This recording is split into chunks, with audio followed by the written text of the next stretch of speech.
Hello hello and welcome everyone भाई, welcome दोस्तों। क्या हाल है आप लोगों के? मौज मस्ती चल रही है कि नहीं? देखो भाई, अपन लोग तो मौज मस्ती करते करते पहुंच गए हैं चैप्टर नंबर 8 पे, human environment interactions, tropical and the sub tropical region. और ये आपका बहुत ही मजेदार इजी सिंपल चैप्टर है जहां पे आपको अमेज़न बेसिन और गंगा ब्रह्मपुत्र बेसिन, बस दो चीजों के बारे में बात करनी थी। ऑलरेडी चैप्टर मैं तबाही तरीके से पढ़ा चुका हूं, तो जिसने नहीं पढ़ा जाके फटाक से वो वीडियो देख लो। 10-15 मिनट के अंदर फुल चैप्टर रिवीजन हो जाएगा उसमें। और अब हम बात कर रहे हैं क्वेश्चन आंसर्स की, तो बहुत इजी तरीके से जो जो क्वेश्चन पेपर में आ रहा होगा वही करेंगे। एक्चुअली तो हम एनसीईआरटी कर रहे हैं और वही हमारे लिए इंपॉर्टेंट है, बाकी क्वेश्चंस की नीड इतनी नहीं होती। चलो जी फटाफट शुरू करते हैं। तो name the continent in which the Amazon basin is located. कौन से कॉन्टिनेंट में है? ये है हमारा साउथ अमेरिका में। कहां पे आपका? ये साउथ अमेरिका में, ठीक है। What are the crops grown by the people of the Amazon basin? कौन कौन सी क्रॉप्स थी जो हमने पढ़ी थी? The people of Amazon basin mainly grow crops like tapioca, pineapple, sweet potato. They also grow manioc, जो वहां पे सबसे ज्यादा खाया जाता है, कसावा। और कोकोआ और कॉफी भी वो यहाँ पे उगाई जाती है, ठीक है। ये आपको सारे नाम अच्छे से याद होने चाहिए क्योंकि ये इंपॉर्टेंट है और पूछे जाएगा। Name the birds that you are likely to find in the rain forest of Amazon. कौन कौन सी बर्ड्स हैं वहां पे? एक तो देखो टोकन्स, फिर हमिंग बर्ड्स, उसके बाद bird of paradise are birds जो कि वहां पे पाई जा सकती हैं, ठीक है। तो ये तीन नाम याद रखने हैं, टोकन, हमिंग बर्ड और बर्ड ऑफ पैराडाइज, ठीक है। कौन कौन सी मेजर सिटी है रिवर गंगा के अराउंड? तो इलाहाबाद, कानपुर, लखनऊ, वाराणसी, पटना, कोलकाता, ये वो मेजर सिटीज हैं जो कि आपके रिवर गंगा के आसपास लोकेटेड हैं। अब आप फटाफट कमेंट करके बताओ आप में से इनमें से कौन कौन सी सिटी में से, और सब कमेंट करके बताओ भाई कौन कौन से शहर से हो। Where is the one horn rhinoceros located?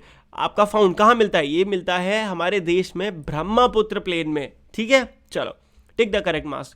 Token is a type of bird, अभी तो हमने पढ़ा था। Manioc is a staple food of कहां का? अमेज़न। आपका अमेज़न जो है वहां का स्टेपल फूड है, मतलब बहुत ज्यादा कॉमनली खाया जाने वाला। Kolkata is located on the river, कौन सी रिवर पे लोकेटेड है? हुगली रिवर पे लोकेटेड है। दियोदार एंड फिर आर टाइप ऑफ कोनी फॉरेस्ट ट्रीज हैं जो कि उत्तराखंड और हिमाचल और सिक्किम, इन सारे एरियाज में मिलते हैं इस टाइप के trees. Bengal tiger is found in delta area, Sundarban delta area. Match the following भी देख लेते हैं, बहुत ईजी होती है।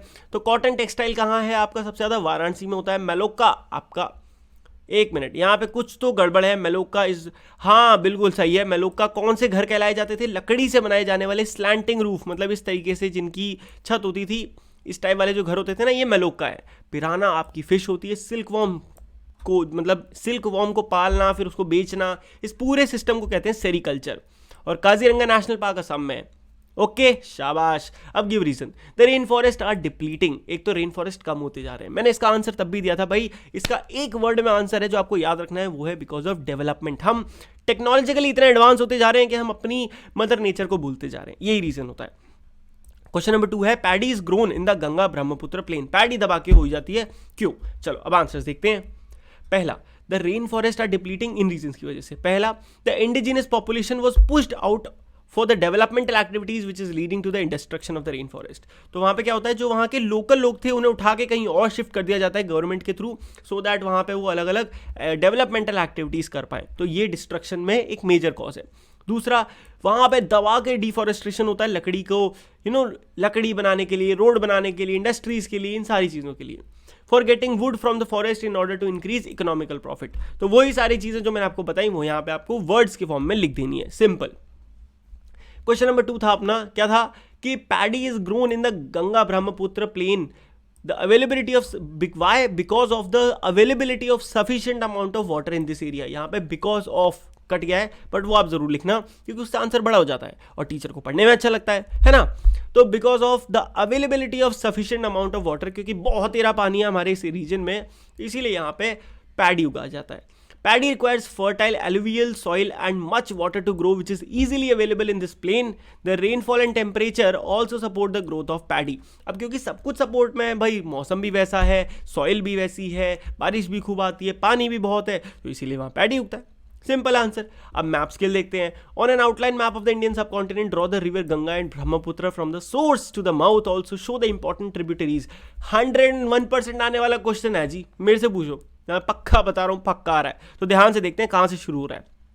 इधर हिमालय से शुरू होता है आपका, चाइना वाले रीजन से ना, तिब्बत से आती शुरू होती है सबसे पहले गंगा, ऐसे ऐसे ऐसे ऐसे गंगा आती है, और गंगा के साथ साथ यहाँ पे कौन क्या आती है?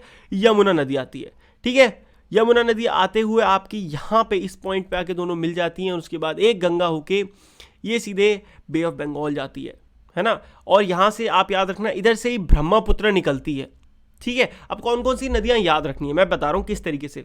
सबसे पहले जब यहाँ से तुम जहाँ एंड हो रही है ना ये ब्रह्मपुत्र और गंगा, यहाँ से देखना यहाँ से निकलती है हुगली, देख रहे हो, ये इंपॉर्टेंट है याद रखना। हुगली के अलावा और कौन सी, कोसी नदी याद रखना, गंडक, घाघरा, गोमती, सोन, तमसा, यमुना तो बिल्कुल आपको याद रहनी चाहिए, चंबल भी याद रहनी चाहिए, और तमसा आपको मैंने बता दिया, तीस्ता नदी ज़रूर याद रखना, ब्रह्मपुत्र से निकलती है। उसके अलावा बस इतनी भी लिख दोगे जितनी मैंने आपको बताया ना, जितनी मैंने मार्क्ड है, स्क्रीनशॉट ले लो, इनफ है, इतनी आप बना दोगे पूरे नंबर है आपके, ठीक है। चलो क्वेश्चन 2 क्या था, on the political map of South America draw the equator, mark the countries through which the equator pass. ये क्वेश्चन इतना इंपॉर्टेंट नहीं है, मैं पहले ही बता रहा हूँ, क्योंकि इंडियन क्वेश्चन ज़्यादा इंपॉर्टेंट होते हैं, बट स्टिल आपको पता होना चाहिए। तो इक्वेडोर से, फिर कोलंबिया से, एंड फिर होल ब्राज़ील से निकलती है, ठीक है। तो यहाँ से इक्वेटर निकलता है हमारा, इसीलिए ये हमारा इक्वेटोरियल रीजन कहलाता है। इसी के साथ हमने चैप्टर कर लिया है दोस्तों खत्म। फटाफट कमेंट करके बताओ कैसा लगा चैप्टर, मजा आया कि नहीं आया। सब कुछ मजा तो तुम्हें क्या ही आएगा, बट पॉइंट इज कि समझ में आया कि नहीं आया ना। समझ में आ गया भैया, मजा आ गया, ऐसा लिख दो कि भैया हम तो आया है मजा। तो फटाफट शाबाश भाई, सब्सक्राइब मारो, और किसका वेट कर रहे हो, फटाक से वीडियो को लाइक करो। ऐसी अमेजिंग वीडियोस देखने के लिए सब्सक्राइब भी कर लो चैनल को, बेल नोटिफिकेशन ऑन कर लो, खूब सारी वीडियोस देखते जाओ, और मैं आपके लिए ऐसी वीडियोस बनाता जाऊंगा, ठीक है जी। तो चलो मिलते हैं अगली वीडियो में, तब तक के लिए goodbye, take care and मौज मस्ती करते रहिए।